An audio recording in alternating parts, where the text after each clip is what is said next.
Bismillahirrahmanirrahim. Sebagai Presiden terpilih berdasarkan ketetapan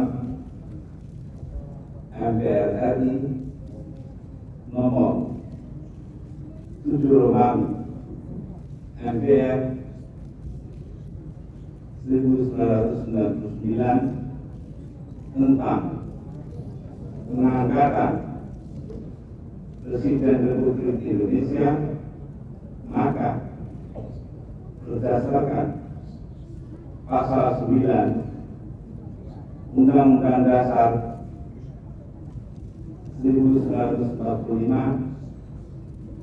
sebelum memangku jabatan Presiden, saya akan melaksanakan kewajiban konstitusional saya, ialah mengucapkan sumpah sesuai dengan agama Islam yang saya anut sebagai berikut.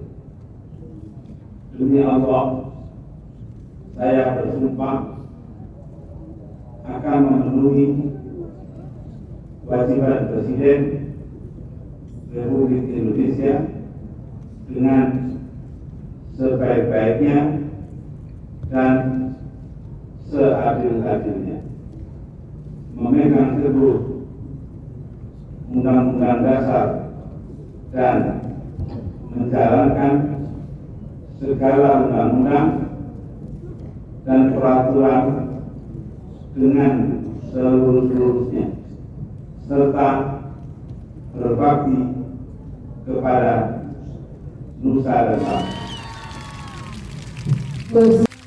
Seperti yang kita lihat tadi adalah video pelantikan Gus Dur sebagai Presiden keempat Indonesia. Nah, sebelum pelantikan pasti ada yang namanya pemilu. Nah, pada pemilu saat itu Gus Dur melawan anak dari Soekarno, yaitu Megawati dari Partai PDIP, dan NU mengusungkan Gus Dur sebagai musuh atau lawan dari calon PDIP, yaitu Megawati. Nah, di dalam pemilu kali ini tuh bahkan kayak orang-orang tuh berpikir kayak mungkin Megawati yang akan menang, karena siapa sih yang gak tahu Megawati gitu, anak dari seorang presiden pertama kita, Soekarno, anak dari Soekarno, pasti itu tuh udah bawa nama bagus. Dan sedangkan siapa sih Gus Dur, cucu dari pendiri NU, kok tiba-tiba bisa jadi presiden, kok seorang kiai bisa mau menjadi presiden? Pasti banyak yang muncul di pertanyaan orang-orang, kenapa kita harus memilih Gus Dur? Emangnya apa sih yang dampak yang bisa dibawa oleh Gus Dur? Kan dia hanya seorang kiai. Mungkin juga yang bukan masyarakat muslim juga mungkin gak mau memilih Gus Dur, karena kan basisnya adalah seorang kiai.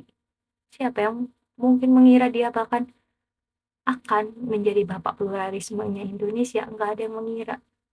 Tapi ternyata di saat pemilu itu banyak sekali orang yang tetap mengira bahwa Megawati yang akan menang.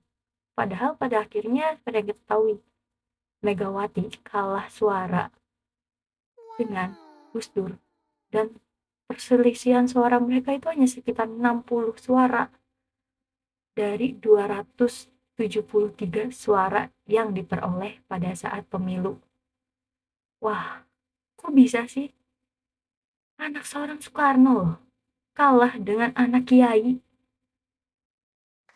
Kalian pasti mikir kayak kok bisa ya, Megawati kalah dalam pemilihan suara tersebut.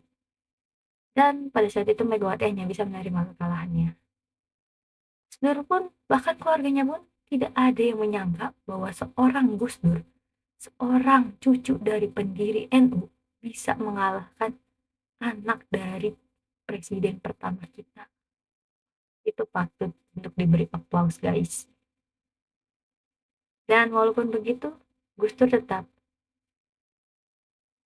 memberikan atau meminta kepada Megawati untuk tetap mencalonkan diri sebagai wakil presiden pada pemilu kali ini sebagai wakil presiden. Awalnya Megawati pasti tidak mau dong, dia tidak mau, tapi akhirnya setelah dibujuk lebih lama lagi dengan Gus Dur, dia akhirnya mau untuk menjadi wakil presiden keempat kita.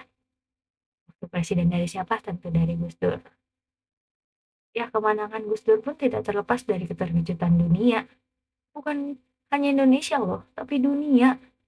Banyak orang terkejut dengan menangnya Gus Dur sebagai presiden di tahun 1999. Pemilihan presiden keempat kita. Wah, sungguh ya, keren banget Gus Dur emang. Jujur, respect banget